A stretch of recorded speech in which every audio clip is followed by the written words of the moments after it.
Welcome to Dinner at the Round Table Podcast with DJ John Tovar. Force to Knowledge. Follow them on Facebook and Instagram at Dinner at the Round Table. Welcome. I am DJ John Tovar, Lane Nell, Chris Ryder. We all Dinner at the Round Table Podcast, your source to knowledge. We got a special guest, Lane Nell. Yo, you already know, man. We got Live Johnson in the building, straight from Queens, man. Music artist, repping hip-hop to the fullest.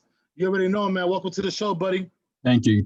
What's up, guys? Y'all energy looking good out here. Yeah, man. What's going on, brother? What's going on? Yeah, Our energy is good, man. We had a few technical difficulties at the beginning.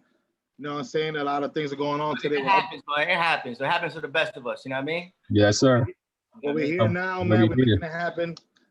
And you already know, man. Welcome to the show, man. How do you feel, brother? I'm feeling great, man. You know, I just put out a dope single. You know, got great reviews. I'm feeling blessed, man. Yeah, man. The single's called Comeback, right? Yes, sir. You've seen an EP soon, correct? Yes, sir. There you go. And you got a video out for Comeback. The song, by the way. I love the song. It's a great song. A lot of knowledge in it, you know, a lot of metaphors. And I like the way that you definitely are versatile in the song. You know what I mean? Yeah. Which is great. I like the fact that you got like a little studio thing going on in the background too, right there. You ready to go? Oh yeah. This is my home recording studio. So, you know, I'm pretty much, you know, I didn't realize that having a home recording studio will prepare me for a pandemic of this proportion where I could actually still do podcasts and interviews as well. So that's a dope feeling. It's good, man. Sometimes you invest in something that you think you might not, you know, be able to use immediately, but it becomes, you know, useful in the long term. Yep. Yeah, for sure, man. But so real quick, man, Live Johnson, man, just let's give our listeners and your fans, they already know you, but our listeners and our viewers a little background on who Live Johnson is. Okay. So I'm pretty much a hip hop artist / producer / engineer from Queens, Forest Hills, Left Rec City to be exact, Corona area, and you know, I've been doing this for a long time. I was signed to an indie back in 2001, toured for a lot of big names, you know, made some headway in the game. And you know, 20 years later, I'm still here doing it, you know, for the love of the culture. There you go, man. You can never give up. Yep. Yeah. By the way, you got an ill website, man. I love the website, man. Like, it's ill designed, man, the way you got it set up. Thank you. I did the design myself, actually. I'm a graphic designer as well. Yes. Oh, man. Yeah. Wow. So I went to college for graphic design. Yeah. So you know, that's why they call me a jack of all trades, because anything I pick up, I try to learn and master it and do it to the best of my ability. Oh, that's dope, though, man. That's dope. When I look at the website, I'm like, yo, this is an ill website, man. You got to talk to you then. Sure, no, that's what's definitely, up, man. And your website, the one that we were introduced to, the one that John Tovar was talking about, is basically your electronic press kit. So whoever's trying to contact Live Johnson for any performances, interviews, is go to I am Live Johnson, livejohnson.com, right? Yeah. Livejohnson.com. You have his electronic press kit there, and you have his contact information, the proper way to get him to get on an interview for any shows or any performances or anything of that nature, correct? Yes, sir. Great, man. Definitely looks dope, man. That's one of the things that I encourage artists. I have a little bit of background in music management, is to always, the press kit is very important. You have to have a physical press kit and an electronic version as well. Yeah. So that electronic version that you had, that John Tovar was talking about, was perfect. Perfect. But listen, this is what we're gonna do for for your fans, whether they listen to the song, or new fans that are listening to you now. And our listeners and viewers, we're gonna play the comeback song real quick, and then we're gonna jump right back into the interview, okay? Yes, sir. All right, here we go. All right. The gangsters and the hustlers, they said, the culture and the sisters even said, need to come back, need to come back, need to come back, need to come back, The gangsters and the hustlers, they said, the culture and the sisters even said, need to come back, need to come back, need to come back, need to come back, Perfect aim can never miss, but who gon' break the arrow? They talking sideways, but never walk the straight and narrow. I think heavy, so I'm taking on the widest load. I'm trying to level up to balance out the highs and lows. I talk less to keep my eyes exposed. Watching for the opportunists in your crew, they disguise as foes. Being me makes me different from the rest. They shouting out your failures, but whisper your success. Yes, sometimes I'd rather hit the beach cheering vacay, but then I realize that each year a payday. Never will I ever stop, I will be forever hot. I'm a Scorsese on the mic with a clever plot. More crazy with the flow, I'ma let you tell it. Cop the drop for the low just to get you jealous. I'm getting way better, and I age better. Still remain cool even when they say it's strange weather. The gangsters and the hustlers, they said, the culture and the sisters even said, need to come back, need to come back, need to come back, need to come back, The gangsters and the hustlers, they said, the culture and the sisters even said, need to come back, need to come back, need to come back, need to come back, They saying let's get it, G-Death. They drying off while I'ma get my feet wet.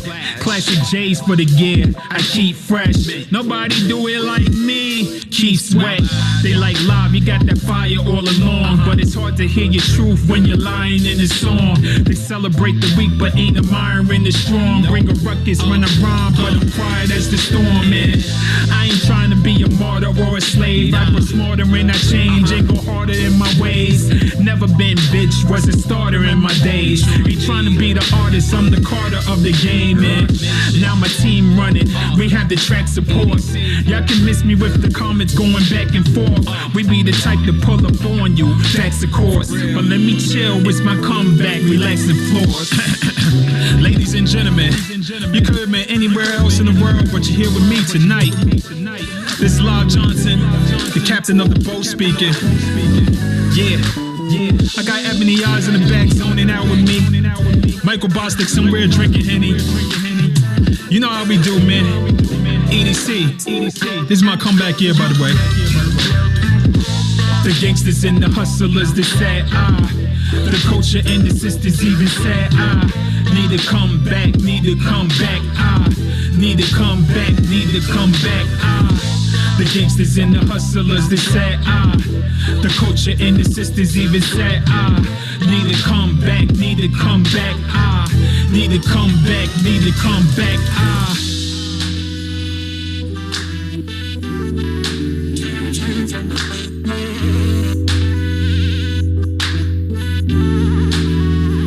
Yeah, man, you already know, man, that's Live Johnson with his new single, Comeback. Lit. The metaphors, the knowledge dropped on that, man, was incredible. That song is fire, man. I love it, man. Definitely my type of music. Informative, has knowledge about life, great beats, great voice, great rhymes all together, man. It's definitely a hit. In my eyes, it's definitely a hit. Congratulations, brother. Thank you. I appreciate you, man. I definitely appreciate you for the feedback for the record. Yeah, for sure. John Tavar, you got to turn on your mic, buddy. My bad. The cook is we were trying to have you come back. That's a good segue right there. Yeah, word. But man, John Tavar, man, what do you think about the song, Chris Ryder? What do you think? So go ahead, Chris Ryder. That's pretty dope, man. It's got that that soulful vibe, which I like. Thank you. Real soulful vibe, yeah. It definitely does. As you see that now, it definitely has that soulful vibe. You're right about that. I want to ask you about the lyric, though. I mean, when you're saying they sound out your failures, but whisper your success. Yeah. Like, what made you really? Because obviously, I could definitely relate to that. Because there's a lot of people that they want to see you fail, but when they see you succeeding, they're really quiet. You know what I'm saying? Oh, yeah, very. That pretty much is that goes to my naysayers. Like, pretty much, you know, during the years of being in the game and rapping, of course, you're going to have people that's going to be negative with what you put out. You're not going to get everybody to always like your shit. But when you actually do good and they actually see it, they be the first ones quiet, like, oh, well, he did a thing, but, you know, I ain't going to give him his props. So yeah, that's for them. Though, man. That's so true, though. Yeah, so that's really for them.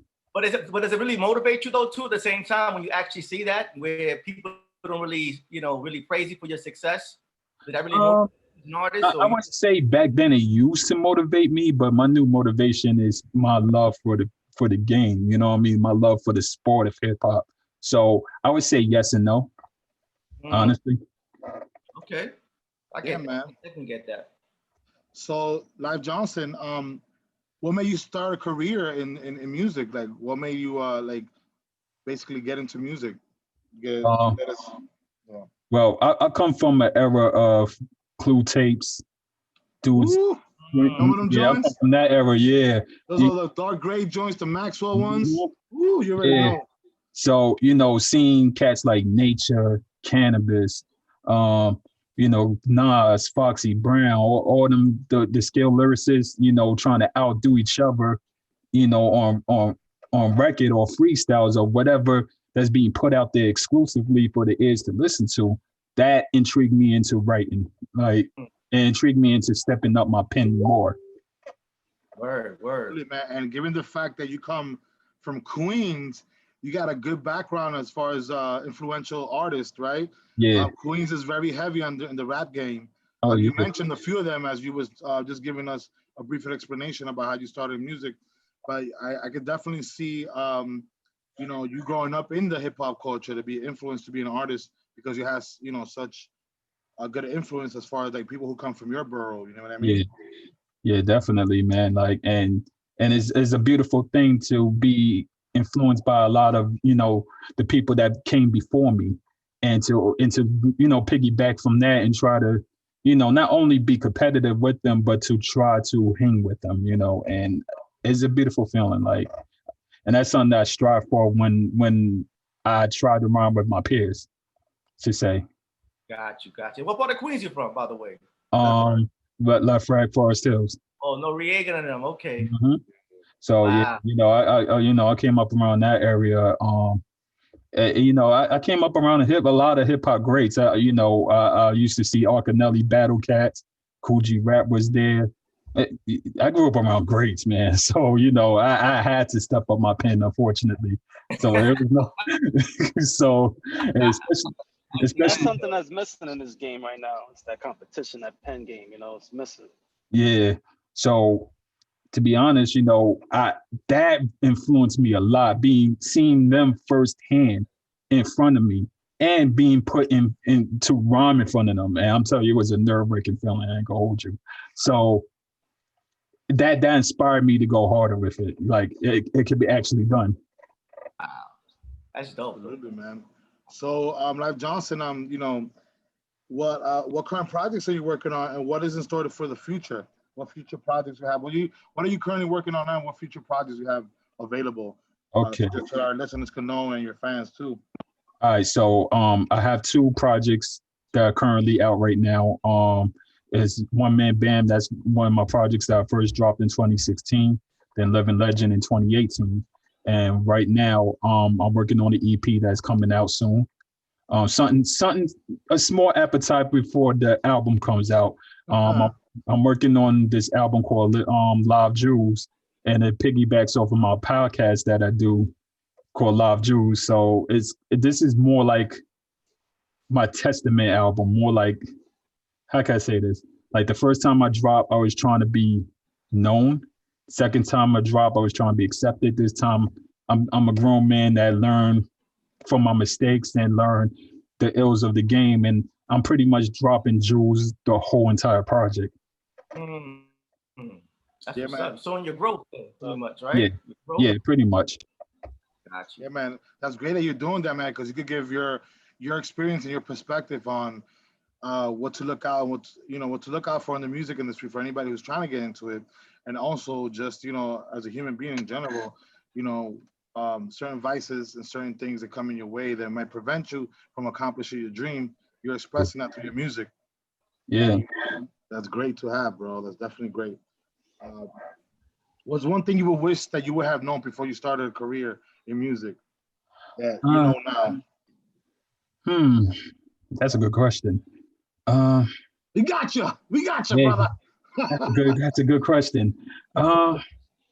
I think the only thing I wish I knew was how to handle contracts and how to, literally hire entertainment lawyers, how the process goes when you get signed, and what goes with it. You know what I mean? Like, that's the only thing I can honestly say I wish I knew before coming into this. And you know what? That's a very important part. A lot of artists, you just heard it straight from Live Johnson's mouth. He's been through it. It's very important to set yourself up with the right team of people, entertainment lawyers, a good manager, somebody who's not trying to really make, rape you for your money, and understand that, when you sit down on the table with the big boys, you got to have your own big boys with you to help you out. But these guys are vultures, man. They'll take your whole life away and your whole talent, basically, by just destroying your productivity level financially. Yep. Well, many artists can relate to that, because honestly, many artists really could say that same, because it's really about the business, though, knowing the business. Yeah. But now that we live in an age with, information, we get more, access to it as far as like, how does it really work, opposed to how it was before the internet, where, many of us didn't really know the business, you know what I'm saying? And many rappers from the 90s got ripped off, man. I mean, I had a friend who told me about Brand Nubian and Black Moon. Those dudes got paid like 10 grand only for the album. Wow. Classics. Wow. Classic albums. And that's the whole thing, that once we have artists who actually learn the business and know how to go around it, it's always good to come back and give that knowledge to people who are coming up. A lot of artists, they figure it out, but they never come back and say anything about it. They don't share their experience, and they don't tell the new up and coming artists what to do and what to look out for, and the fact that, that you have that knowledge, hopefully you can spread the same thing to other upcoming artists, and tell them, hey, listen, man, this is how it works, bro. You guys got to have your A game up, because these people, they'll definitely take you for a ride, man. They'll take you for a ride. That's a fact. I also wonder if because they're not speaking out about it, are they allowed to? That's another question I always wanted to know. Yeah. I think, in certain aspects, I would say that there's probably certain things they can't talk about, but overall, you got to be shitting me, bro. Like, Like, if you're an artist and if you've been through it, I don't think there's any clause in any contract that's gonna allow you to say, hey, guys, look into it, get yourself an entertainment lawyer, get yourself a good manager, make sure you got a team. I don't think that's against the law in any contract. It's just that unfortunately, a lot of hip hop artists come from, inner city neighborhoods like ours, and we come from the ghetto, and we always think about ourselves. We're selfish. Once we make it, we forget about the hood, and that's where the problem is at. So if you make it out the hood, teach other dudes how to come out the hood. You know what I mean? Facts. How to rise above the occasion. You know what I mean? Facts. That's a fact. That's a problem. That's a problem even with people who made it out the hood who are not even in the hip hop industry. It might have been a dude who studied law. He became a lawyer. He didn't come back to the hood and teach his kids, yo, hey, if I became a lawyer, you could become a lawyer yourself. But these are the step-by-step booklet to how to get there. You know what I mean? They don't do that. A lot of people do not do that. They don't come back and express that. And that's where the problem is at. I believe. That's my opinion. I agree. I could agree with that. Yeah, the game has changed, though. You know what I'm saying? Because, I was looking at an interview, and publishing was a big deal back then, where people don't really own a publishing. But now, more rappers are taking more ownership of the publishing, because that's your money maker, is your publishing. Yep. That's the whole thing with the Locks and Diddy, where he owned, half their publishing, and they really couldn't, profit off that. What I'm saying? And that's a big thing, though, man. Publishing for a long time, for years. Oh yeah, that was crazy. That's something that Jay does with Rock Nation. Like, he does it as a partnership. He doesn't necessarily go in there and try to own you or anything like that. It's, he brings you in as a partner, and that's something that he emphasized with Rock Nation, which is just pretty dope. So you got Jay-Z. Jay-Z is one of those artists that actually perfected the business portion of the music industry, and him being a student of hip hop and also a master at it, right? Yeah. Both in the lyric side and also in the business side, he decided to give back by partnering, by bringing these artists in as partners, like Chris Ryder said, instead of raping them for their money and trying to steal their livelihood. You know what I mean? That's what happened. That's what happened with the Locks. You know, they when they were shopping around for somebody to put out their new albums, partnership was very important for them because they went through that with Diddy and they didn't want to go through that again because they had offers on the table. If you ever saw their interviews, they said we chose Rock Nation because it was a partnership, and they also get a lot of money through Tidal. It's the biggest offer that you get if you exclusively release through Tidal. Yeah, man. And that's the whole thing. Like Jay-Z, definitely, I give him a big up on that. A lot of people have different opinions on him, but one opinion that regardless of your opinion of Jay-Z, you can't say he has given a lot back to the game by putting guys under the wing and telling them, hey, listen, you're a good rapper, but there's no money in being just a good rapper. You got to know the business part, because if you're going to do this as a career, you got to make a living and feed your family. You know what I mean? And basically, so he did a real good job of doing that, and I think he's doing a great job at introducing new ideas all the way, all the time into the music industry. But another quick question that we was going to ask you, Live Johnson, is what are the best resources that helped you along the way to become the artist you are today, or the artist that you want to be in the future? Ironically, YouTube. Yeah, social media. Right? It's social media. I mean, that was the best tool. And remember, I was signed in 2001. We didn't have social media back then. Everything was hand to hand. So, word of mouth too. Word of mouth too. So you had to display who you are in person. Now we have the tools to where it could go everywhere, and you could just do it from your home if you wanted to. Yeah.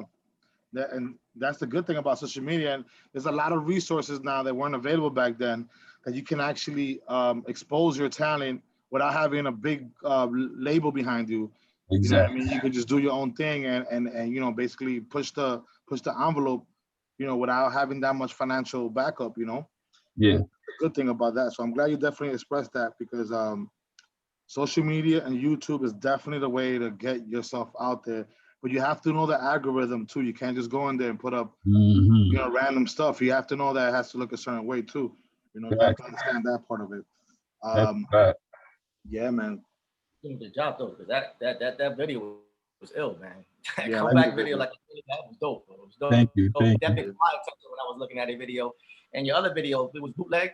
I'm saying it, and I'm looking, it was Love My Style. Love My Style, yes. Love My Style, sorry. In that video, I'm like, yo, I love the lighting in the background. Like, it just grabs your attention so quickly once you, press play on it. Yeah. So, like, showing a good presence definitely, makes you elevate more as an artist, because exactly. To the listeners and viewers that are trying to check out your music. Yeah, and the thing about it with most lyricists, where they get lost in the sauce is that they don't know how to grab people's attention nowadays. Nowadays, these kids don't care about lyrics like that. But if you got a bad chick in the video, or if you got a fly car in the video, they pay attention to that. So it might grab their attention better if you have something else to grab their attention with. If I have a brother that's 21 years old, and the first thing he said about that Love My Style video was like, it's an attention getter. Like he's like, it's hard to grab my attention because there's so much out there that grabs his attention. So if somebody of my nature that prefers to drop lyrical content all the time, I have to give them just more than just lyrics now. Right. That's true. Very true, man. But that's dope. That video was ill, bro. Thank you. Thanks. I appreciate that. I mean, getting that feedback from a younger brother, who's 21, who's actually in the mix of the new wave, to tell you that, that's definitely a big up, that you're doing the right thing. Because, somebody that young who's actually in the mix, like I said, and knows what's going on right now, and said, hey, you was able to catch my attention. Yeah. That was a good feedback right there, man. Definitely. Like, he probably may not feel the record, but he definitely got his attention. He probably might like it within time after listening to it over and over again. That's what I'm saying. It just takes that one glance that you got his attention, and he start listening to the song. Like, oh shit, he's talking some shit. You know what I mean? He's spitting some shit on there. Exactly. Yeah, man. So real quick, who are three people who are very influential in your life who made you who actually help you develop your career or just made you who you are as an artist? Uh, I would say number one, definitely my pops. From a business standpoint of things, like he don't really understand hip hop too much, but he do understand business, being a business owner himself. So he was very influential in making me come with the business portion of how I bring to people. So that was my number one influence as far as how I move and do things. The second is my mentor coach, who signed me when I was, only 20, out the gate. He took a huge risk on me. He taught me how to move. He taught me the music game, and he put me in a lot of places that other people wouldn't. And the third person is my big brother CJ, where, well, he's not my big brother. I'm kind of his big brother, but it's like we let's just say brothers, you know what I mean? Like my brother CJ, where, we grew up together, and we both were artists, and we always try to help and look out for each other. If I knew something, I would put him on to. If he knew something, he would put me on to. And that's a rare relationship that you don't see very often. Wow, that's dope. Yeah, for sure, man. And our main topic today is marriage, and marriage, by pure definition, it just means like it's definitely like a spousal thing usually, right? But then we also married to other things in life. You're married to your career, you're married to your passion, you're married to your craft, and the fact that you just mentioned three people, starting with your pops, and and people who are actually in your inner circle, right, as family. That you mentioned them, that shows that you have a strong foundation. Because a lot of people, you ask them that question, they'll mention like some like a socialite or somebody on Instagram that, come on, dude, like you got to look around who's around you, who's really supporting you from day one. Don't even know shit. Facts. And then, you know what? No disrespect to anybody that looks up to socialites or anybody of status quo, but those people ain't do it for me. Like, they don't know me, so I'd rather be influenced by people who know me on a day-to-day basis. Right. Absolutely. Like you said, there's nothing wrong with that. I mean, if I would say, if it's like somebody who made change in the world, then that's good. But yeah, if it's just like, let's say up and coming artists like Fabio, like how did he influence you? That makes no sense to me. You know what I mean? No, but it is what it is, man. You know what I'm saying? Everybody got their own. Yeah, right. That's how it is. Yeah, man, for sure, man. And where can our listeners connect with you online? Just give your social media drops there real quick, so people can get more into what you do on a day-to-day basis. They could definitely hit me up at www.livejohnson.com first and foremost to get everything. If they're looking for beats, they could go to my other website, which is www.edcbeats.com with an S at the end. And IG, Twitter, LiveJohnson718. And I could connect. Yeah, Instagram, we got LiveJohnson718, correct? Yes. There you go. So you have it, man. You know where to find Live Johnson's music. You know how to contact him for any interviews, any music type thing you want to do with him, production wise and as an artist. Let's talk about your production part. How great is that for you to be a producer and also be an artist at the same time? You think that's something that helps you definitely understand how to break down the components of your songs better? Yeah, it helps a whole lot, especially when it comes to song structure and bar structure.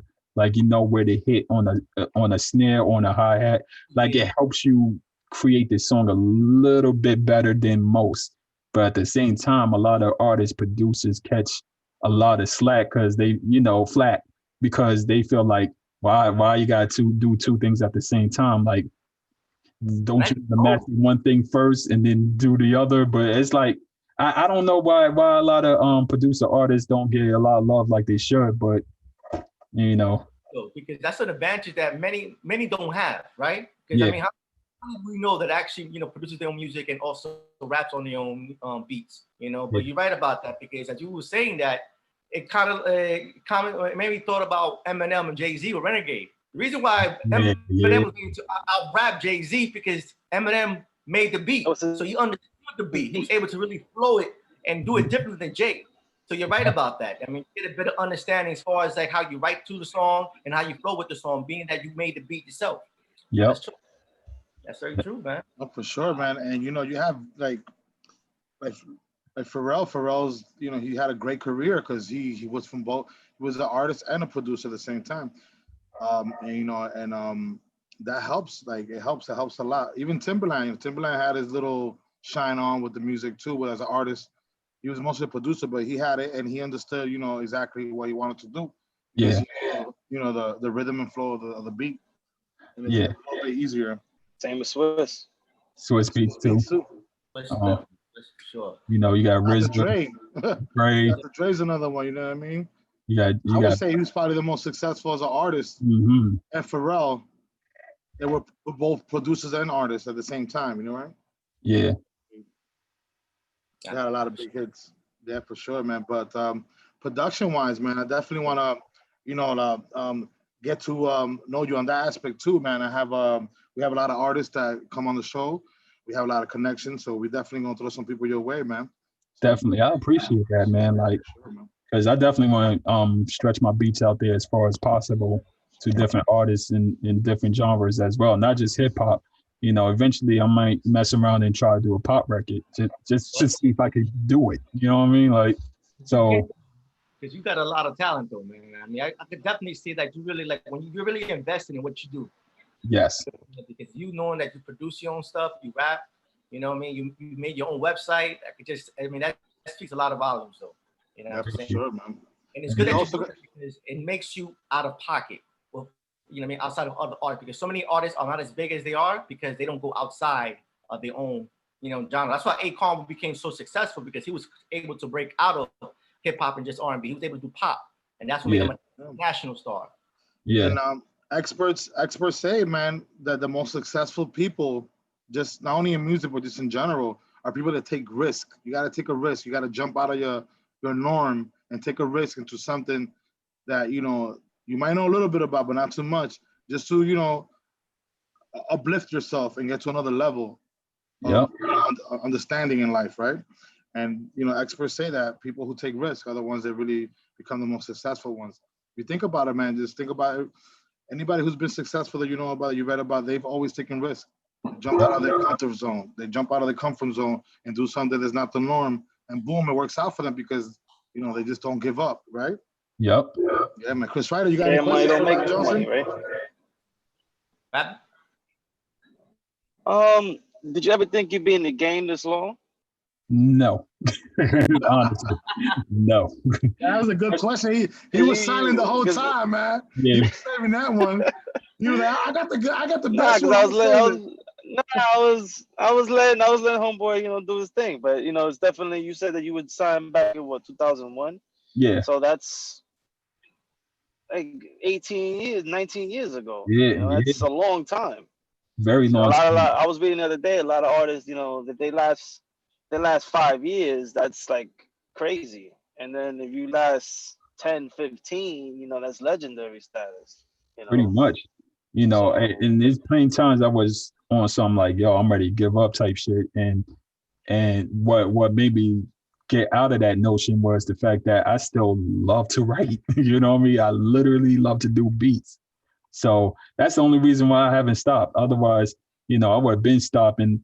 And I do have, you know, outside of that, you know, not to get too personal, I do have a 9-to-5 where I don't honestly need to rap, and not to brag, but it's just the fact that I love the game so much that I can't see myself putting down the pen in no time soon. It's your passion. It's your passion. When you're very passionate about something, you never leave. You stay doing it. Some way or another, you still stay involved. You know what I mean? And that's the great part. Yeah, man, for sure, man. But definitely, man, you already know Live Johnson in the building, man. Definitely appreciate, you know, all the knowledge you dropped, and you know, and I definitely admire your craft and I respect it 100%. You're one of the true ones out there, really doing it. As always, at Dinner at the Round Table podcast, we have a main topic that we like to talk about. We're gonna get into that now. Our main topic today is marriage. Yeah. We want our listeners and our viewers and your fans to be like, okay, Live Johnson does music. He's a producer, whatnot. You know what I'm saying? He was signed back in the days, but he's, he knows about real life shit. So marriage. Let's talk about marriage. What's your outlook on marriage? How do you feel about it? The general term of marriage and just marriage in general, in all aspects. All right, and I'm gonna break it down for you in two realms. In the fantasy world, I think it's for love. I think when you find someone that holds you down, that truly loves you for you, and not because of what you do, and willing to make a lifetime commitment to you, that's what I think marriage is in the fantasy world, where it's for love.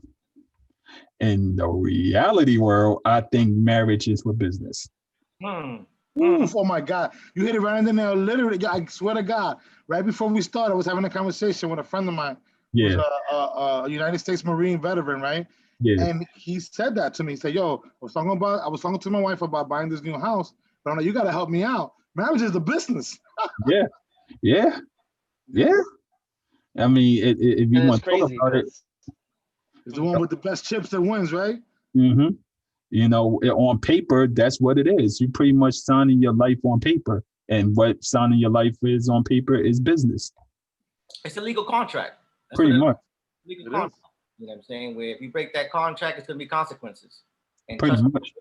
It's not cheap. Funny that you mentioned that shit. I was having a conversation with a friend of mine, and he was talking about it. He's like, my wife can't just up and leave me. She can't do that shit, even though I feel like she wants to. She just wants to get up and leave, but it's not that easy. You can't just say, oh, that's over. That's it. I'm done. You can't do that. A relationship you can, but when you're married, you got to go through lawyers. You got to do trial separation. You got to try and do counseling, and then, only then you get to the lawyers aspect and then get other people involved, and you start fighting over assets and alimony and all. That's why I haven't made that plunge yet, man. I'm like, I don't know.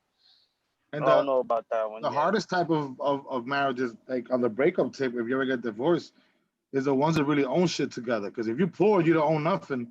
Yeah. It's a little bit easier, you know what I'm saying? Even though it's going to be expensive anyway. Yeah, but like, yo, we don't own shit together. Bye-bye, see ya. That's why it's very Remember that important. shit from Eddie Murphy? Half. Half. Even you had a girl from who couldn't speak English, didn't know nothing. I want half. Yeah. Like, you want half of what I got? Half.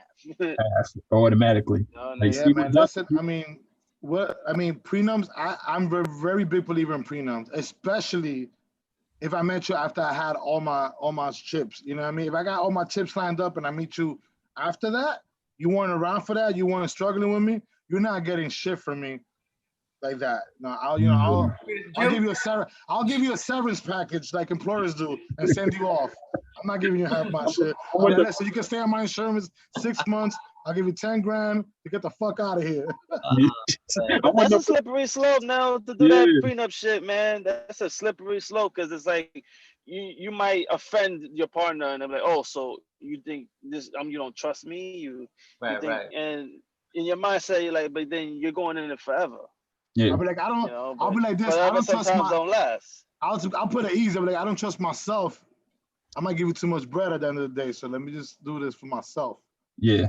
I wonder if that's what Dr. Dre is doing. That's what I was saying earlier. Because his ex-wife, actually, well, not technically yet, because they're not fully divorced yet, but she's fighting. And supposedly he did a prenup for her. Yeah. But she's trying to fight it off, though. Like, she's pulling. Yeah, dude is a billionaire. I think any woman would want to fight. Like,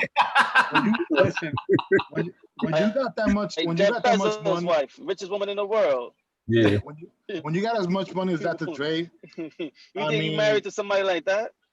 When you got as much money as Dr. Dre, and he's been with her for a minute, whatever, just give her a severance package, man. You got a lot of billions. You got $1 billion in your bank, right? Give her $1 million too. You don't have to give her half. That's the only thing, is that usually, if you don't sign that prenup, they try to come for half. They try to come for things that they weren't even around for. That's the problem. That's why prenups exist, because you're like, listen, all right, I know you need me to take care of you because you know you want to live the same lifestyle, but there's certain things you weren't around there for, so I can't give you all my shit. I mean, Some of it, That's where alimony's from. That's alimony. yeah. I could That's agree with alimony. that to some extent, you know, but unless if you know I didn't came from nothing and we was broke to hold on, I'm saying it wrong. If say for instance we kind of got rich together, then that's the only way I could say, okay, Yeah. you know, you help me actually get half, so you do deserve half. Exactly. But if you're brand new, I met you after I had my chips. I get it. You lived a life, you know, you live a nice lifestyle because I introduced you to that. So I'm gonna send you off for the severance package. So you could live it a little bit close to it, but you're not getting stuff that I did before you met me. It's not Yeah. happening. And even don't have kids. Shit, that changes man. a lot of dynamics with that. Yeah, man. Look at the basketball player. What's his name? From the Clippers. Damn, ex-Clipper. He's an ex-Clipper.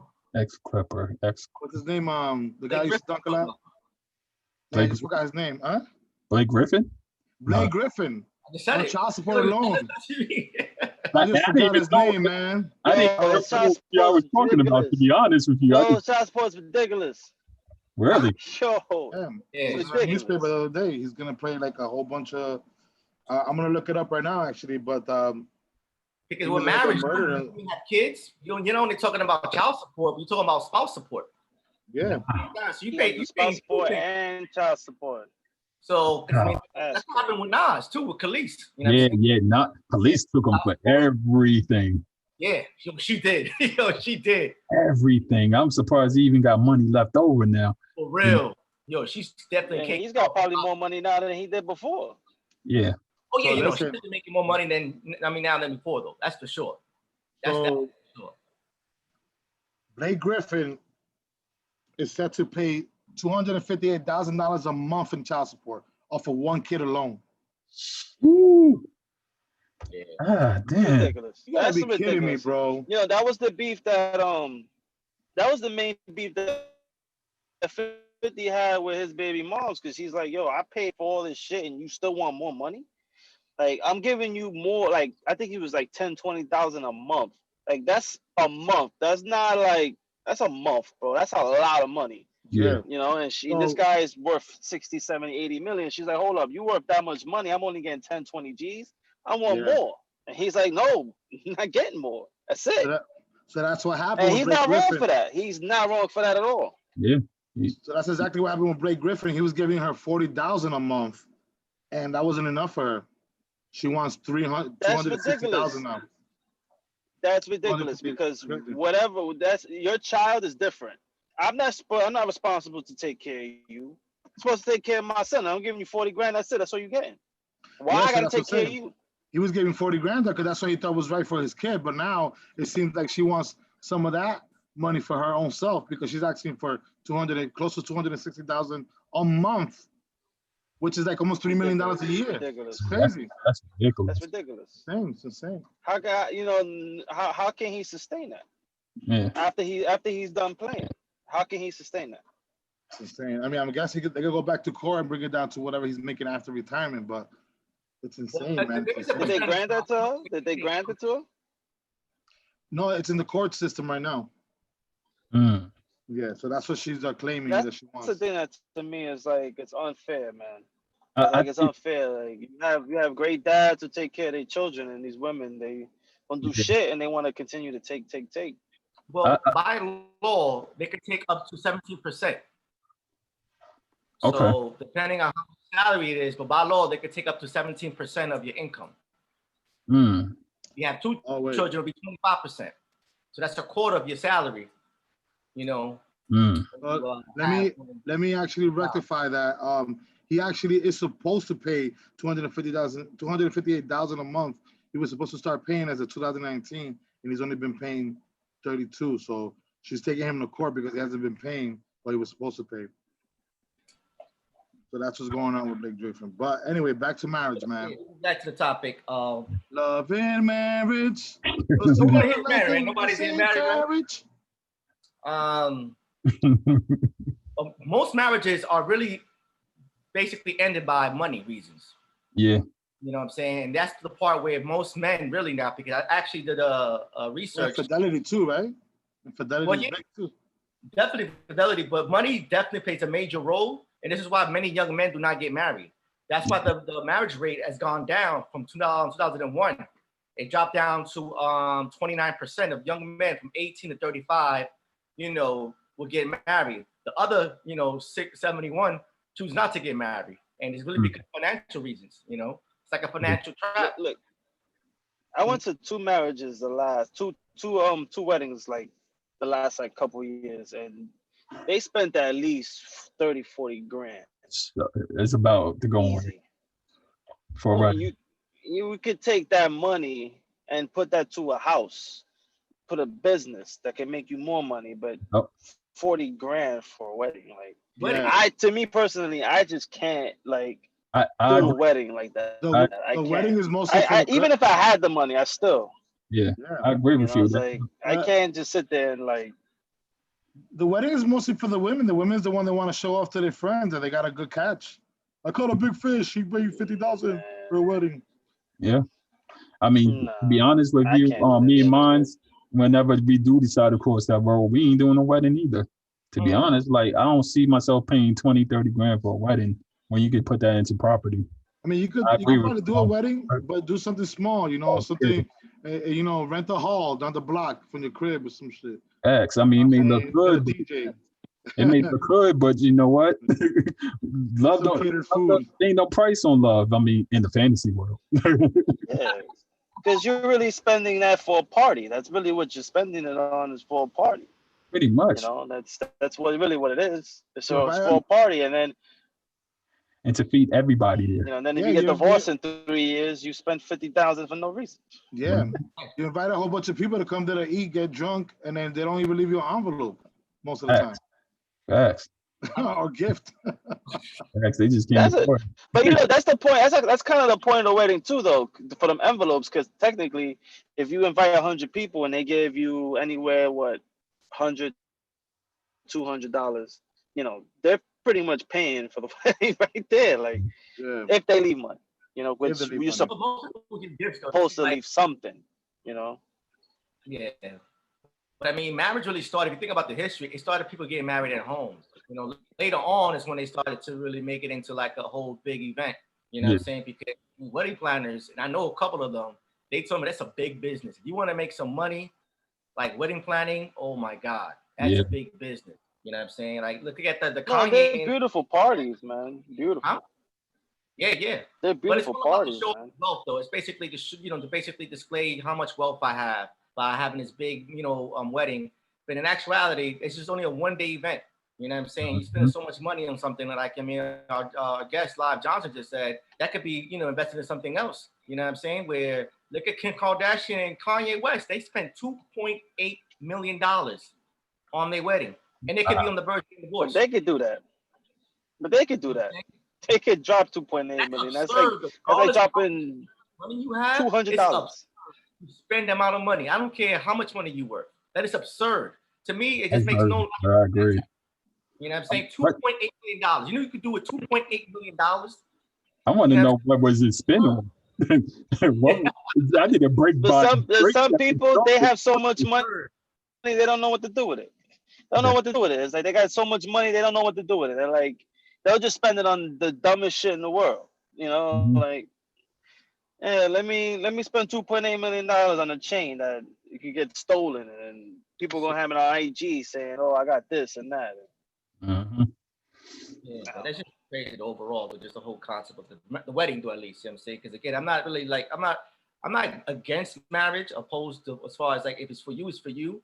But I don't knock someone who doesn't want to get married, because also people are really tied in because of their culture to get married. They actually force that's religion. The culture, unfortunately. That's religion. Yeah. You know what I'm saying? And it happens all the time, where they forced to get married and they don't want to get married. Yeah. And that's the unfortunate part, though, man. And I mean, like you just said, religion definitely has to play a big role in that.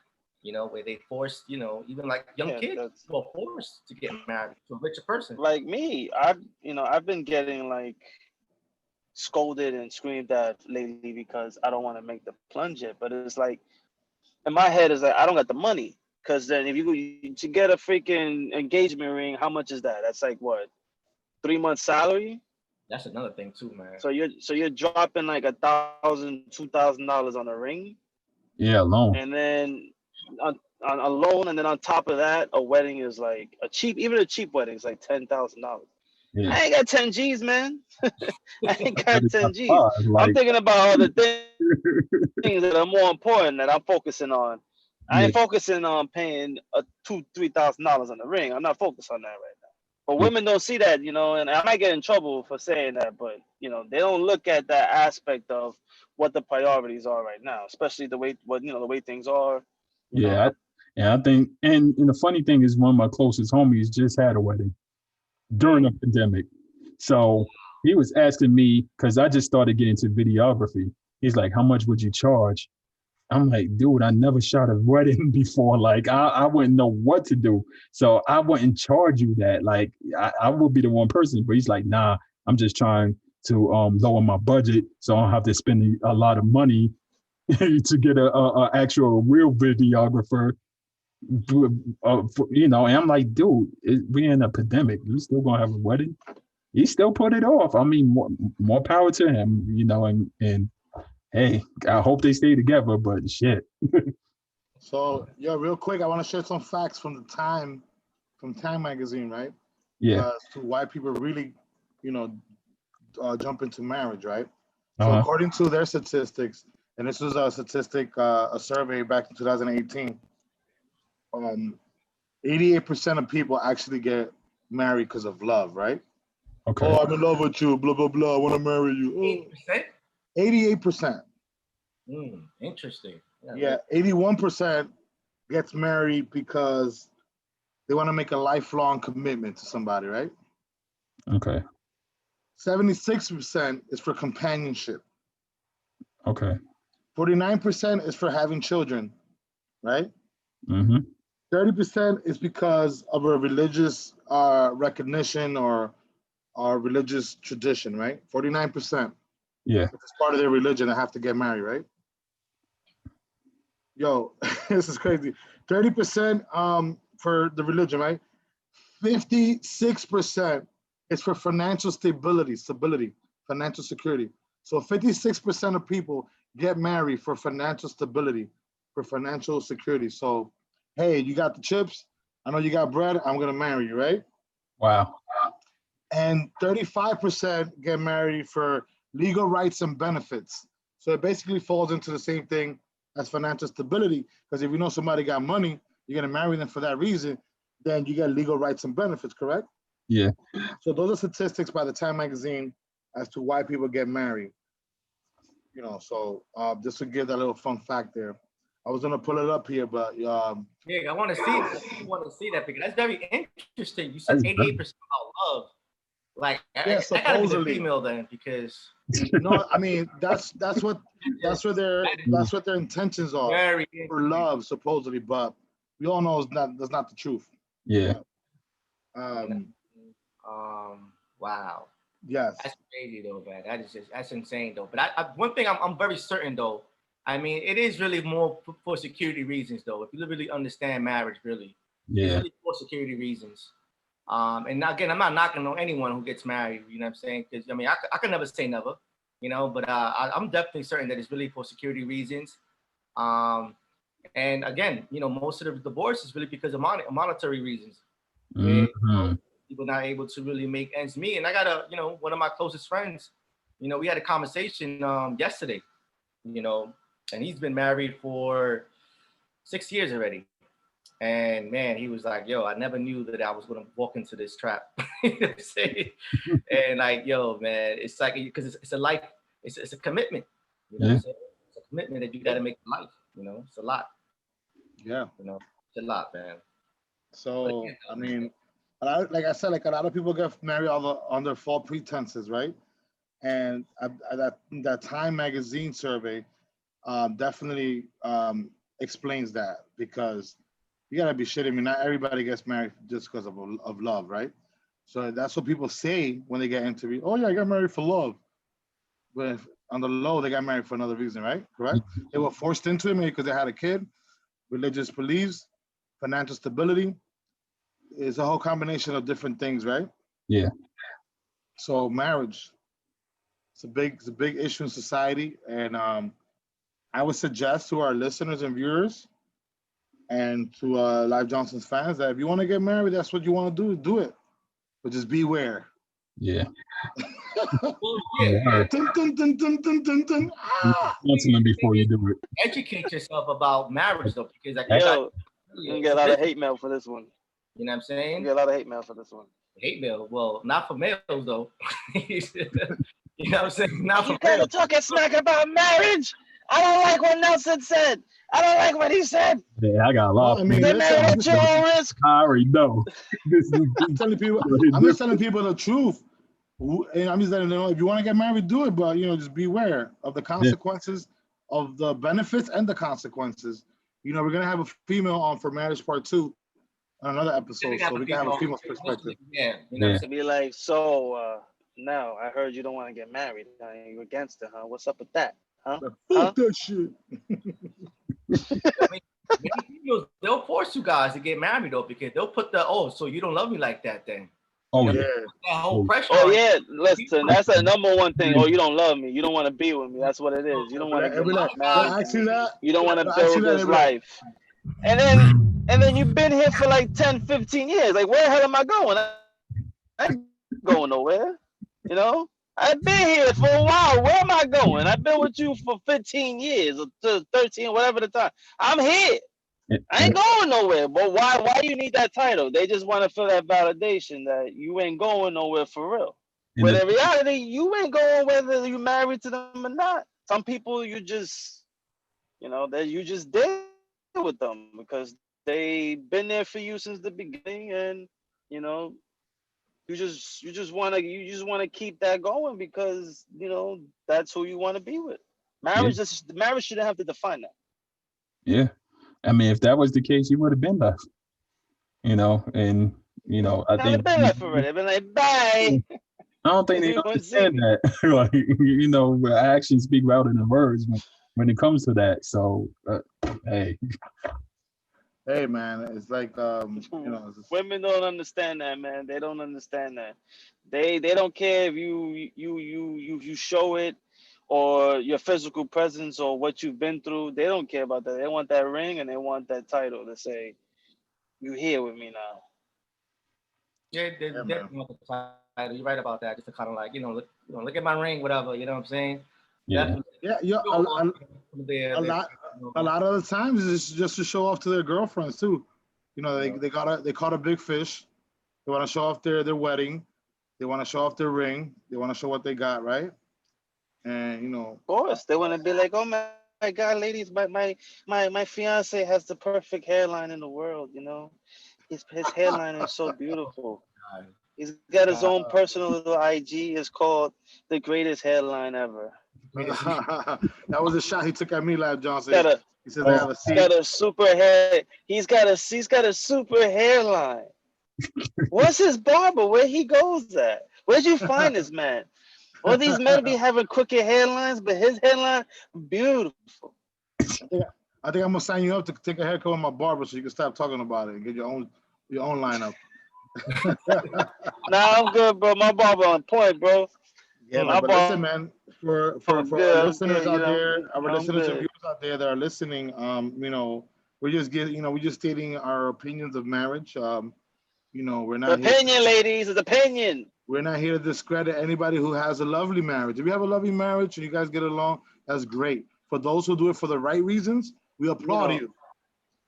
You do it for the right reasons, we applaud you. My cousin, her and her husband are like they're perfect. Like perfect. Like you couldn't meet two individuals that fit together. Like they're both into the same things. Like they're just like you look at them and like they were meant to be married. Like For some people it's like that. Some people they find that person that fits them like a glove. Then to each his own. Yeah. Each his own. If you don't find the right person, you might have a mission failed. So that's the whole thing. You don't want to fail that mission, in life. So unless it's that money. It's just like everything else in life. You know, whenever you're gonna jump into something, do your research, invest the time. Don't run in like a fool and just get married with somebody you met 6 months ago, Yep. a year. It takes time. You have to. Because there's always red flags. It's always red flags. For me, this is the way that I would do it. I'll date somebody. If it turns into a serious relationship, then we give each other a title, right? Boyfriend and girlfriend. Then from there, we move in. I want to know what the fuck you do inside closed doors. I'm not marrying you if I don't know how you live. Because you guys can live in separate apartments. And if I still don't want to kill you? Yeah. If you live in separate apartments, you're still not gonna know. We're living together before we get married. I want to know if you brush your teeth as soon as you wake up in the morning. If you take a shower before you go to sleep, shit like that. I want to know what your everything about you is. So for me, I would definitely date somebody for a period of time to get to know them real good, get in a serious relationship, live with them, and then determine whether I want to get married with them or not. Because you have to know somebody from the inside out. Most people show you the representative person while you're dating them, or while you're in a relationship with them because you don't live with them. Once you live with them, it's a whole different ballgame, baby. You know what I mean? Oh yeah, so I know that because I was with mine for a long time before we moved in together, and we never fought ever until we moved in together. Then that's when we had the wars, the fights, the big ones. When we lived together. Before that, never had a fight. Never. We argue like little disagreements, but not fucking full on battles and wars. Like, if you can have a full on battle and war with somebody and still not want to kill them, by all means, you ready to be married. But nothing else at the best. If you want to get married to somebody, move in with them, stay with them for a while and see how they are. Yeah, because even after a year living with them, you really don't know, man. Look, now during COVID-19, there's a high rate of breakups, divorces, because it's that time that it was, unfortunately, during the pandemic, you got to spend 24/7 with your spouse or with your girlfriend, and you found out, oh my God, like she found out that you was an asshole. You found out that she was an asshole. Like, damn, this is who you really are when you're around 24/7. I don't want to deal with you. Wait, pick that up. I tell you, pick that up. Like, oh, you're such an asshole. Fuck you. I know you would like this. I'm like, well, fuck you too. That's a conversation you have with somebody that you've lived with for a long time. It's not oh, I'm sorry. No, it's fuck you or it's fuck you too. That's the way it is. Yep. That's reality. If you think that's not reality, you've never been in a relationship with somebody. You never spent significant time with somebody if you've never said that to each other. Facts. It's gonna be ups and downs. Doesn't mean you don't love each other. It's gonna be ups and downs. Doesn't mean you don't love each other. There's more downs than ups, than you're doing. I mean, you're in the wrong position right now. But then again, you really don't fully know someone anyway. I mean, although I do, believe this is soulmate for everyone, but you really can't fully know someone. You don't know how many skeletons they have in the closet because most of them even know their own parents. You know what I'm saying? Fully. You know what I mean? Because I found a lot of things about my parents a little later, and it was a lot of skeletons. You know what I'm saying? Where you know what I mean? It's a lot of things that again though. And I just go by vibe. And it's really like passionate. You guys are really compatible. You guys definitely share a lot of values and understand each other. That's the key point. Understand each other. Understanding each other. Oh yes. Yes. I'm able to put up with it because I love you that much. That to me, it speaks a lot to me. Yeah. You know what I'm saying? That's how I look at it. But overall, it's still an ideology. You know what I mean? It's an adventure. Someone made this up. You know what I mean? It's not like a thing that, it's by nature, I could definitely say, we are supposed to come together to reproduce. That's something that you could definitely, make a strong argument. But as far as like a legal contract, where I'm your husband, you're my wife, if something happens, I get this, I get that. All those things are just ideologies. You know what I'm saying? Yeah. So make sure people understand that, because that's a true fact. And and I do agree with you. They are ideologies because human beings are probably, I would say we're the only species on Earth that believes in monogamy. Other species, other animals don't. Yeah. They go around, they stick they thing in other stuff, bro, all the time. Like they raise their cubs and they're out. Yeah. On to the next one. Human beings are the ones that practice monogamy the most out of all animals on this planet, on the animal kingdom. Yeah. That's definitely going to be another episode because that's just something that we definitely got to speak more in detail about because that's a deep conversation. But I'm saying is that, like you said, the ideology of marriage is a human thing because other animals in the animal kingdom do not practice monogamy like we do. They don't. Right. No, you're right about that. But what's crazy about it is you say that thinking about religion, though. Religion, makes it okay for some religions. Exactly. How about the religions that force people to get married before they're even born? Yeah. Oh, it's already set up for you. Yep. Exactly. So it's a human ideology. That's all. It's a human ideology. Listen, I'm not against marriage. I'm for it for the right reasons, not for the wrong ones. You know what I mean? Do your research on somebody. You never stop knowing somebody, but if you have an understanding, like John Tavar said, if you could have a good communication system with that person, if you can mentally fuck each other, then that's the one for you. Because understanding, communication, and mental you said you can mentally fuck each other. Mentally fuck each other. Like that's the first time I've ever heard anyone say that. Yeah, like I don't want to be with a girl who's just like pretty and then mentally she can't even give me a mental orgasm. Like I can't even talk to her about politics. I can't talk to her about politics because she's worried about baking a cake. She doesn't know shit. You know what I mean? I can't do that. That's me. So my advice would be find the person who understands where you're coming from and vice versa. You understand where they're coming from, maintain good communication so you guys can survive. Because that's the only way the marriage works. Unity and a union, right? Because that's what marriage is, a union between two people, right? A union, whether it's a legal union or non-legal union, because there's some people who are domestic partners, right? They've been together for more than 10 years. So that's a marriage, but not a legal marriage, right? Yeah. It becomes legal after 10 years, right? Correct? Domestic partners. The whole point is just find that understanding, find that communication, make sure that person understands you to a level where they're gonna forget about the little petty things that you do, like picking your nose, and look at the bigger picture and be like, yo, I love this guy or I love this girl. I don't care if she, puts bubble gum in her hair once in a while. I love her, Random right there. Super. But it's true though. It's true though, Pete. It's about understanding each other, your differences. In other words, right? To put it in a better way. And again, though, differences and common things too. Because if you don't understand something that we and you got in common, you got something coming to you, girl. You gotta understand that we got something in common, and that's the reason why we can't break up because we love each other. And you know that we like to watch old flicks together. You ain't gonna be able to watch old flicks with the next cat. Mm-hmm. I won't be able to do the same thing with the next girl. You have to understand the differences, common, and the similarities.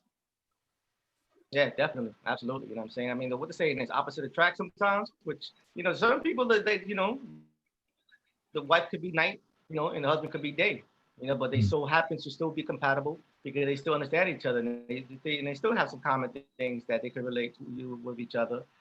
But again, though, marriage. Again, it's basically where, for me, again, I don't want to sound as if I'm making an opinion, but it is an analogy, what I'm saying? Again, it's something that's not, invented, but, when it comes to like a soulmate, that's something that I truly believe in, though. Yeah, I mean, I believe there's someone for everyone. But, really got to really find yourself, though. You got to find your own soul before you find a soulmate, you know what I'm saying? Because a lot of people don't even find their own soul. They don't know who they are. So how the hell are you going to find a soulmate if you don't know who you are? You know what I'm saying? And that's very true. You know what I mean? In order to love somebody else, you got to love oneself first. You got to love yourself. Oh, yeah. That was the point I wanted to make, too. Yeah, you definitely got to love yourself.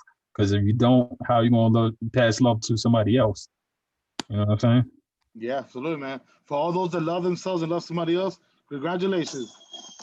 Fireworks. That's all we want for you guys. Fireworks, all right? But anyway, yeah, man. Thank God that's over. Yeah, man. Definitely.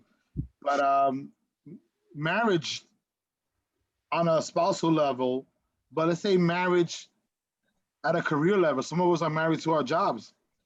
You're married to your career, Life Johnson, or you're married to your craft? I'm more married to my craft than my career, to be honest with you. Yeah. All right. And to be dead ass honest with you, I mean, I love my job, but I love my career. I love my music more. Yeah. I mean, I feel like I got a marriage with the podcast. Like, these guys, sometimes we have disagreements and opinions, but I can't let them go. These are my guys right here. You know, we're making something work together. You know, this is a marriage. So if you guys try to divorce, I want half. See, live, you haven't been privy to me and Nelson's little. There's no prenups here, right? Little wars. little wars we have sometimes. Yeah. You know, like when you're committed to something, that's what a marriage is. That's like marriage is commitment. If you're not committed to something, to a significant other or to something that you're doing, I don't think it's an official marriage. You can't. You're gonna have a divorce with yourself. Yeah, we're committed to that hairline over there, you know. Yeah, I'm committed. So there you go. I'm committed. I got a marriage with my hair, baby. You don't touch it. You don't smell it. You look at it, and that's it.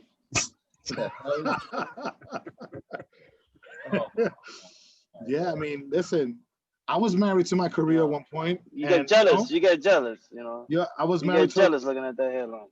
I was married to my career at one point. I decided to leave after 12 years. I put in the divorce papers, and I started a whole new career. You know? I said, you know what? You're not respecting me, bitch. I hate you. You ain't making my mashed potatoes right, and I just left after 12 years. You threw it against the wall? Yeah, like, these spaghettis are too hard. They don't have enough sauce. I can't stand this shit no more. I can't do it. I can't fucking do it no more. Yeah, man. But I can't stand your shit. But marriage is about commitment. Marriage identifies itself more with humans, right? But some of us are also married to our work, to our jobs, to our careers, to a passion that you might have, or to you know, a fetish you might have, or something. So we have to definitely have a broader definition of that when we talk about marriage, right? Yeah. But are you married to the meat game? So Chris Ryder here, he's a butcher, Live Johnson. So he's married to all the meats he cuts. He loves that shit. You love that shit. He would never divorce. Man, he would never divorce the cleaver he uses to cut that meat. Live. Whatever you need, Live, I got you. Steak, all that. We ain't talking no low end shit. We talking high Look at Live Johnson. Live Johnson got that smile. Like, I'm gonna come hit you up, brother. Porterhouse. Dry age. Wagyu straight from Japan, costs $130 a pound. I got you. Oh man, yeah. You know what else I got you on? Is this special I call the Nelly Nell special.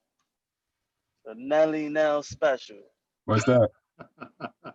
$59.99 a pound. You made a special off of me. It's got a lot of flavor. Yeah, it's called the Nelly Nell Red Bars, you know. Live Johnson, after listening to Chris Ryder's explanation, right? Would you say that he's married to the meat game? Whoa. Oh, yeah. Right? He's passionate about it. What the hell? What? He's married to the meat cutting game. Did I just hear right now? Wow. Hey. You didn't even pause that either. You didn't even get a you gotta get a pause. It's not a pause for me. You're the one that's passionate about it, not me. It's the pause for yourself. You gotta pause that, Pop. You talking, bro. You talking crazy right now. Live Johnson, who is that a pause for? For me and him, he's the one that's passionate about it, not me. So I don't have to pause shit. I ain't say nothing, Pop. You said that. I just revealed your passion. That's all. Anyway, yeah, man. John Tavar, you're back, baby. I didn't say yes or no though. I do apologize right now. I'm having some technical difficulties with my laptop.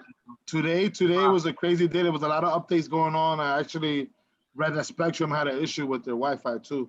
I don't know if you guys have Spectrum, but we were saying that I got Optimum, the worst fucking Wi-Fi internet ever made. So we were talking. That's that Bronx shit, man. Yeah, dudes in the Bronx.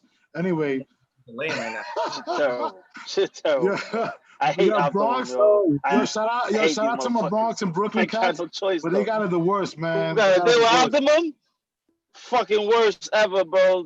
If you could do something else besides Optimum, do it. Don't. Yeah. I agree. Yeah. In the Bronx, man, you got it. There's no choice. There's no choice. So if you're in the Bronx, man, shout out to you in Brooklyn, but you know, you gotta change that lifestyle, man. Y'all ain't living right. But John Tavar, can you listen? You hearing us? Yeah, I can hear you, but I'm looking at, I'm seeing myself delayed right now. Okay. But the reason why is my charger right now it's not turning on. So I'm a little back. So if I do get cut off, so that I mean it wasn't on purpose. So real quick, what we were talking about was that marriage has to have a broader definition, because marriage typically means between two people, right? But some people are also married to their jobs, to their careers, to something they're passionate about, a craft, a talent.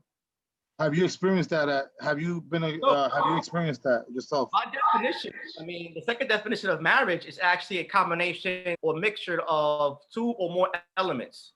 By the second definition, the first definition is basically when two people get together, and the second definition of marriage is when a combination of two or more elements come together, like a marriage of music you guys were talking earlier about. Yeah. So yeah, we all believe have a marriage with that. I mean, it's certainly a passion that we all have that we love to do. You know what I'm saying? Yeah. My thing is knowledge. I have a marriage to knowledge. You know what I'm saying? That's my marriage, man. I just love learning, love growing, and just basically evolving. So that's my marriage, man. Marriage to knowledge. That's dope. That's dope. I mean, I would say my marriage is to information. I love retaining information. I love like knowledge, like John Tavares said. And I'm married to life, man. I love life, bro. If I could stay here forever, I would. Now, but I understand we can't, but I love life. That's my marriage, to life, to longevity, health, just life in general. But Chris Ryder, what are your thoughts on that? What John Tavares just explained and Live Johnson? What do you guys think? You want to go first, Chris? Chris Ryder. I mean, be married to whatever makes you happy. Doesn't matter what it is. As long as it makes you happy, you should only focus on that. Because at the end of the day, you got to live your life. Nobody else will. So if you ain't happy with what you want to do, if you ain't married to what you feel is right for you, and you're living for somebody else, you're not really living. Yeah. So if you like slaughtering cows for a living, that's what you love. Fuck it. Whether that's the case. Well, listen, I don't actually kill. I don't like to. I wouldn't ever do that. Sure. That's what everybody. That's what all butchers say. People ask me that question all the time too. That's what all butchers say. No, personally, I couldn't do it. When you've been around blood for long enough, when you've been around blood long enough, you get a taste of it. You want to taste it for real. It's different. It's different when it's a carcass versus something living. I could never take a life like that. I couldn't. That shit is like. There you go. So, Live Johnson. My thing on marriage is, to piggyback off of what Chris was saying, it's something that you love. You know what I mean? Like, it could be a person or a thing. Mine's happened to be music, and the second, I would say before music played a part, I'd say the second thing for me was video games. Like I used to play video games to, oh my God, to 3 a.m, knowing I gotta go to work the next day. But it's to anything that you love and have a passion for, and something that you yearn for as well. Something that you can't sleep without. Because sometimes you go to bed, and for me, I can only speak for myself when it comes to music. Sometimes I get this rhyme in my head, and I'm like, damn, I can't go to sleep. I gotta get this rhyme written down before I go to bed. So if it's something you yearn for and it's in your heart, then that what could be marriage is to you, whether it be a person or a thing. Oh man, that was such a great explanation. And that's something that I agree with Rob too, man. That was a great explanation. I hate when people say, "Oh, why are you doing that? You wasting your time. Why is this? Why is that? Why is it wasting my time if it's something I want?" I can only be the one who determines what wastes my time. Regardless of what I'm doing, it's my time. Yeah. Yeah, man. Yo, listen, and on our show we do a final thought before we close out about the topic of the day. And Live Johnson, man, that breakdown you just gave, I'm gonna save that as your final thought, man, because that shit was great. I don't think you can elaborate more than what you did there. Yeah. That was a great final thought. So we're gonna continue with the final thoughts, Chris Ryder. So you were so amped up. Let's go. We want to feed you to the woods, buddy. It's your turn. No, because I was just like, there was something that he said that was, made a lot of sense. And Rob, Live Johnson, it's the truth, because if you do what you want to do for you, and a lot of times people want to judge what you feel is the, what you want to do for yourself, and that's not the right case. Exactly. Be married to what you feel is the best, what you want to do, what you're interested in. And the judgment sometimes is something that I don't like. And I feel like you should be able to be whoever you want to be, accept who you are. Don't be afraid to be who you are. Don't be afraid of some people judging you or what you're doing. Live, you love music, you love to rhyme. That's what you love to do. And, do that as long as you can and keep doing it. I mean, I love to write. I love to have that story in my head that I've had for, since I was a young kid. It helped me to deal with a lot of things in life. And this particular story is something that I've been wanting to write down for years. And I've gotten to the point where I have a significant amount of pages written. And it's so difficult to paint the picture because what I want to do is kind of like an epic, like 10-book, 500, 600 page, monstrosity. But it's something it's been in my head since I was like 10 years old, and it's definitely something that I'm married to, and I definitely want to be able to complete because I love stories. I love the whole concept of J.R. Tolkien and George Lucas and how these guys have created such immense fantasy worlds and galaxies and like dimensions of just amazing detail. It's something that I truly love, and the more epic, the more like detailed, the more I love it. So, Gotcha. to me, marriage, like you said, marriage is something that, if you want to be married to something, that to me is something that, I love personally. And this one thing I do kind of love is the hairline that should have its own IG. I'm gonna keep saying that until there's an IG focus on hairlines and proper ones. Because a lot of people walk out in these streets that, All right. their hairlines need some work. All right, so we're gonna go right into John Tavares real quick. I want to express you guys, but I'm on 1% right now. I do apologize. Come on, John Tavares, let's go, baby, let's go. Your turn. So, listen. Just basically, just in general, marriage though. Just in general, when it comes to like being married, being married is something that you love to do. My thing, the way I look at it, do something that you love, and you don't have to work a day in your life. You know what I'm saying? That's my mentality always. And when it comes to marrying, a significant other, my thing is just basically, just, do it for the right reasons. Don't feel as if you have to be forced because of your upbringing, your culture, whatever, etc. And just know yourself first. Get to know your soul before you get to know or find your soulmate. Because it's impossible to find a soulmate if you haven't found your own soul within yourself.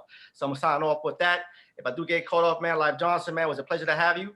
Dinner at the Round Table Podcast. Definitely got to have you back on, brother. Definitely. I definitely love to come back on, man. I love the vibes on this show. Yeah, for sure, man. That was definitely a power up there for John Tavares. Excellent. Yes. Absolutely excellent. Yeah, that was great. But listen, man, my final thought is, man,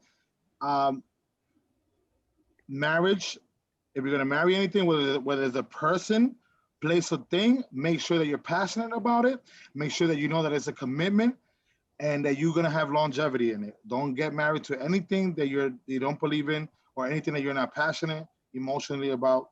Don't get into it, whether it's with person, place, or thing. That's my final thought. Live Johnson, man, thanks for coming at Dinner at the Round Table Podcast. I'm sorry.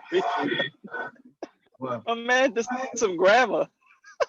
Took it back to elementary school. What? Person, place, or thing. How you describe certain things. Yeah, because it could be a person, it could be a place or a thing. Like it could be somebody who you've been with for a while. Take them back to school, baby. Take them back to school. It might be your favorite burger spot down the block. You know what I'm saying? Like you could be married to anything. People are married. Might be your barber. People are married to lifestyles. People are married to routines, to traditions. People married to their barber. There you go. They're married to the bar, and some people are married to their cleaver. So you already know. But Dinner at the Round Table Podcast, man. Live Johnson, thanks for coming on. Thank you. Reputation to uphold. You heard me? Reputation.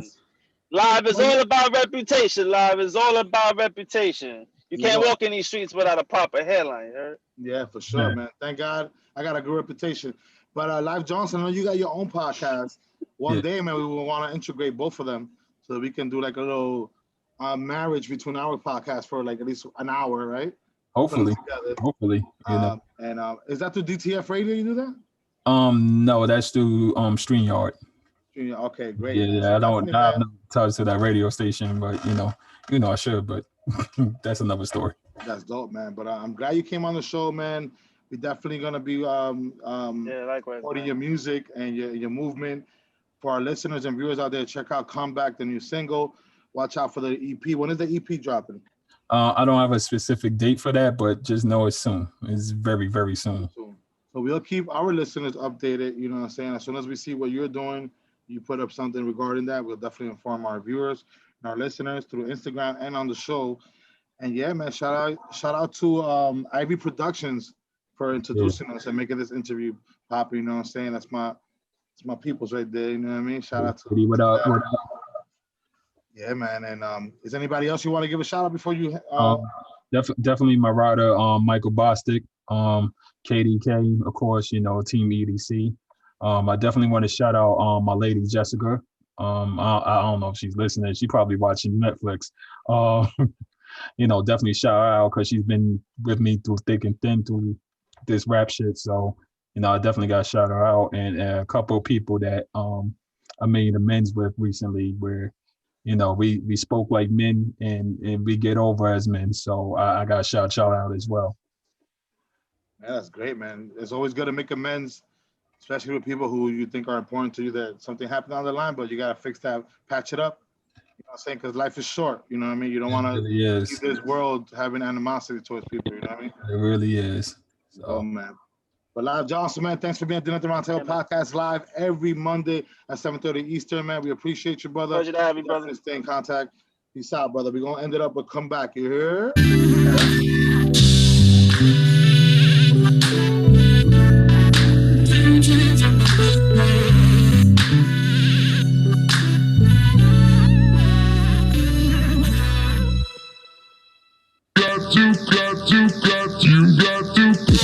The gangsters and the hustlers that said, the culture and the sisters even said, need to come back, need to come back, need to come back, need to come back, The gangsters and the hustlers that said, the culture and the sisters even said, need to come back, need to come back, need to come back, need to come back, Perfect end can never miss, but who gon' break the arrow? They talking sideways, but never walk the straight and narrow. I think heavy, so I'm taking on the widest load. I'm trying to level up to balance out the highs and lows. I talk less to keep my eyes exposed. Watching for the opportunists in your crew, they disguise as foes. Being me makes me different from the rest. They shouting out your failures, but whisper your success. Yes, sometimes I'd rather hit the beach cheering vacay, but then I realize that each year a payday. Never will I ever stop, I will be forever hot. I'm a Scorsese on the mic with a clever plot. More crazy with the flow, I'ma let you tell it. Cop the drop for the low just to get you jealous. I'm getting way better, and I age better. Still remain cool even when they say it's strange weather. The gangsters and the hustlers that said, the culture and the sisters even said, need to come back, need to come back, need to come back, need to come back, The gangsters and the hustlers that said, the culture and the sisters even said, need to come back, need to come back, need to come back, need to come back, They saying let's get it, G-Death. They drying off while I'ma get my feet wet. Classic J's for the gear, I keep fresh. Nobody do it like me, keep sweat. They like live, you got that fire all along, but it's hard to hear your truth when you're lying in a song. They celebrate the weak but ain't admiring the strong. Bring a ruckus when I rhyme, but I'm quiet as the storm, man. I ain't trying to be a martyr or a slave. I grow smarter and I change and go harder in my ways. Never been bitch, was a starter in my days. Be trying to be the artist, I'm the Carter of the game, man. Now my team running, we have the track support. Y'all can miss me with the comments going back and forth. We be the type to pull up on you, that's of course. But let me chill, it's my comeback, relaxing floors. Ladies and gentlemen, you could have been anywhere else in the world, but you're here with me tonight. This is Love Johnson, the captain of the boat speaking. Yeah, I got Ebony Eyes in the back zoning out with me. Michael Bostic somewhere drinking Henny. You know how we do, man. EDC. This is my comeback year, by the way.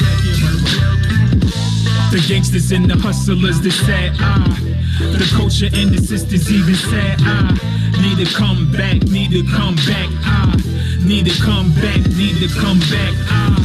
The gangsters and the hustlers, the sad the culture and the sisters even sad need to come back, need to come back, need to come back, need to come back.